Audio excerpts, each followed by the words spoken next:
एका शाखेचं उद्घाटन या सफाळ्यामध्ये होत आहे. माकणे शिवसेनेसाठी म्हणजे बाळासाहेब ठाकरेंच्या शिवसेनेसाठी शाखेचं उद्घाटन म्हणजे एका मंदिराची पायाभरणी असते.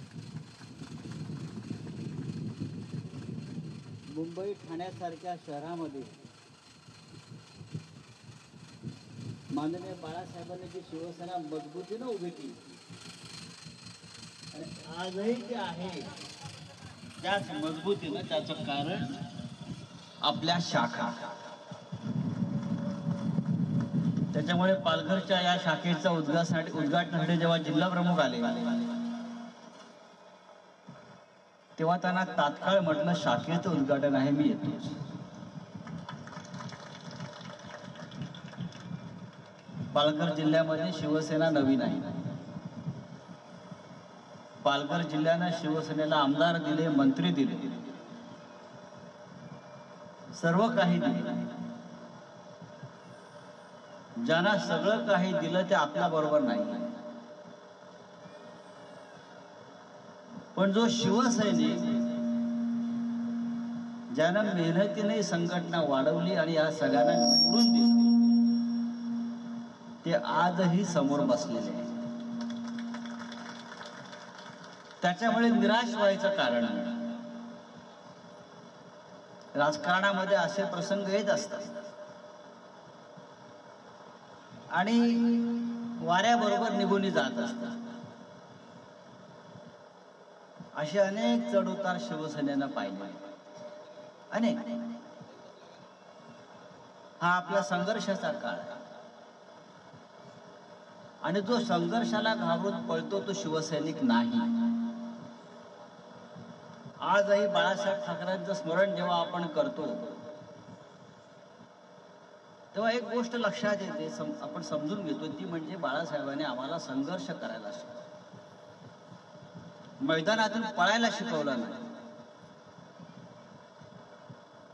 शिवसैनिक डरपोक असू शकत नाही. आणि ही शाखा जी आहे, ही शाखा मी मगाशी शाखा प्रमुखांना आणि विभाग प्रमुख जे अजित त्यांनाही सांगितलं शाखेचं महत्व. ही शाखा कायम उघडी राहिली पाहिजे आणि या शाखेमध्ये शाखा प्रमुख, विभाग प्रमुख यांच्याबरोबर शिवसैनिक आणि या पंचकृषीतले सगळे लोक न्यायासाठी, आपले प्रश्न मांडण्यासाठी इथे यायला पाहिजे. जेव्हा शिवसेना स्थापन झाली मुंबई, तेव्हा शिवसेनेच्या शाखा हेच न्यायालय होते. नळावरच्या भांडणापासून ते घरातील भांडणापर्यंत सगळे प्रश्न शाखेत यायचे आणि शाखा प्रमुख तो सोडवायचा. आजही ती परंपरा आपण कायम ठेवली पाहिजे. या पालघर जिल्ह्याचा इतिहास मोठा आहे. अनेक मोठे नेते इथे आपण निर्माण केले, राजकारणात निर्माण झाले. विधानसभेला, लोकसभेला काय झालं आता विसरून जायला पाहिजे. मतांच्या चोरीत,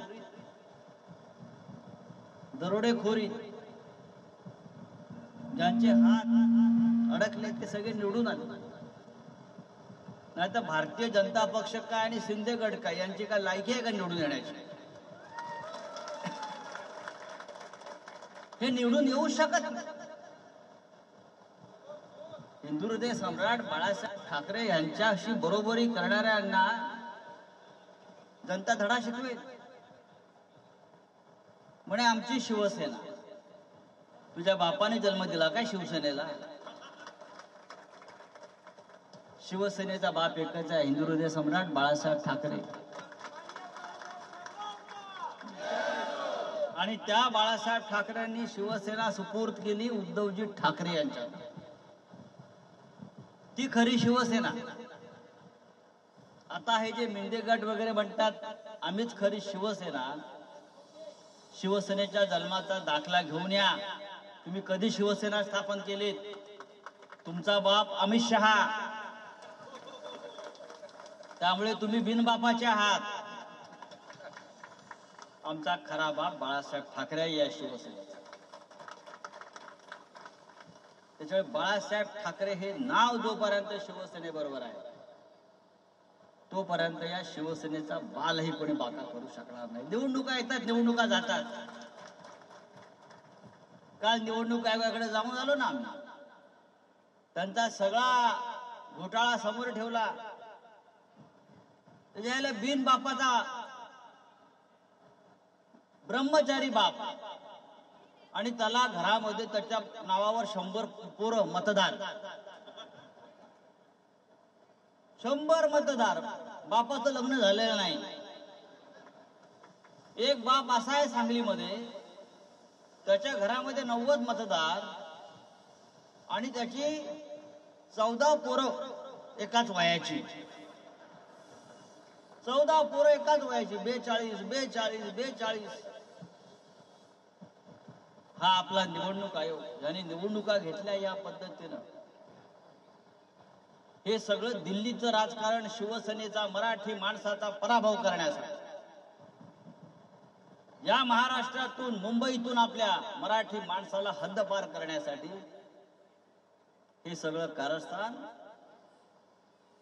सुरत मधून सुरू आहे, अहमदाबाद मधून सुरू आहे आणि इथून जवळ आहे अहमदाबाद. लक्षात घ्या. थोडं थांबा, एक वेळ अशी रस्ते बंद केले जातील अहमदाबाद वाल्यांचे. ती वेळ आल्याशिवाय राहणार नाही. आणि त्यांना शिवसेनेची भीती यासाठीच वाटते, हे आपल्याला महाराष्ट्र, मुंबई लुटू देणार नाही. ही मुंबई मराठी माणसाच्या हातात राहील. या भागामध्ये मुंबईतून अनेक लोक राहायला आले. मुंबई कोणी गिळली? मुंबई गौतम अडाणीनं खाल्ली, आम्ही नाही. आम्हाला हद्दपार करण्याचं काम चालू आहे मराठी माणसाला मुंबईत. पण इथे जी आपली मराठी माणसं आहेत, गावकरी आहेत, ग्रामस्थ आहेत, भूमिपुत्र आहेत, त्यांचा आवाज फक्त शिवसेनाच उठवू शकतो. आता वाढवणला बंदर येत आहे, गौतम अडाणी बांधतोय. जिंदालचा काहीतरी एक चालू आहे प्रकल्प. जिंदाल जमिनी घेणार आमच्या, अडाणी घेणार आमच्या जमिनी. मुंबईत धारावी घेतली अडाणीने. हा महाराष्ट्र अडाणीचा महाराष्ट्र होऊ शकत नाही. हा महाराष्ट्र छत्रपती शिवाजी महाराजांचा आणि बाळासाहेब ठाकरेंचा महाराष्ट्र.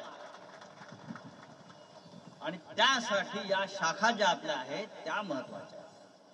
तुम्ही जितक्या जास्त शाखा निर्माण कराल तेवढी जास्त जागृती होईल, तेवढी जास्त मराठी माणसं एकत्र येतील. तुम्ही मला शाखांच्या उद्घाटनाला कधी बोलवा, कोणत्याही गावात बोलवा, मी यायला तयार आहे. कारण आमच्यासारखे लोक, मी असेल, विलास पुतनीस असतील, यांची पण शाखा, माने साहेबांची आमच्या एक वेगळी शाखा होती. हे सगळे आमचा अमोल कीर्तिकर, हे सगळं प्रॉडक्ट शाखेतलं प्रॉडक्ट आहे. शाखांमध्ये बसून बसून आम्ही शिवसेना, बाळासाहेब ठाकरेंचा विचार स्वतः आत्मसात केला, लोकांपर्यंत नेला. म्हणून ज्यांनी ही शाखा निर्माण केली, आपण सगळे, आपले शिवसैनिक, आपले जिल्हा प्रमुख, बरं, या सगळ्यांचं मी अभिनंदन करतो. आणि शाखांचं जाळं जेवढं तुम्ही वाढवाल तेवढं तुमचं यश हे अधिक जवळ येईल. लोकांनी यायला पाहिजे आपल्याकडे, आपल्या शाखेत बसलं पाहिजे येऊन.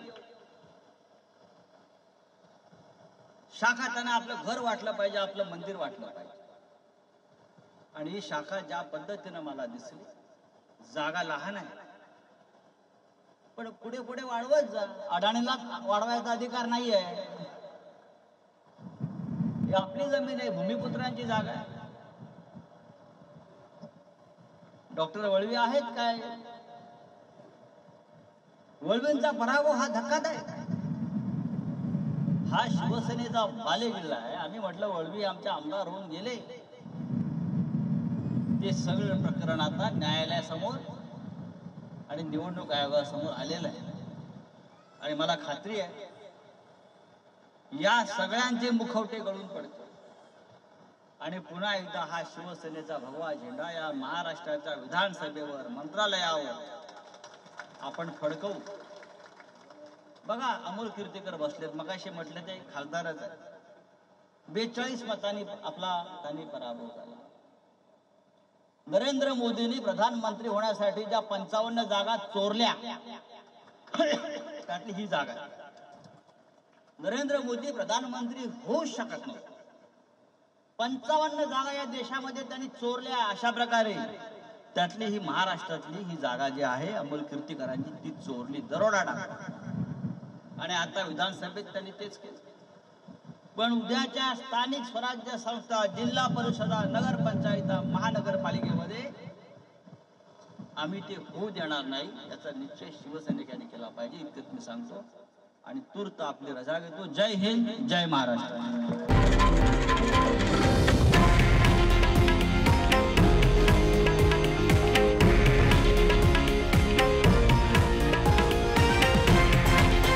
हे आहे देशातील नंबर 1 न्यूज नेटवर्क आणि आपण पाहत आहात TV9 मराठी, एकमेव.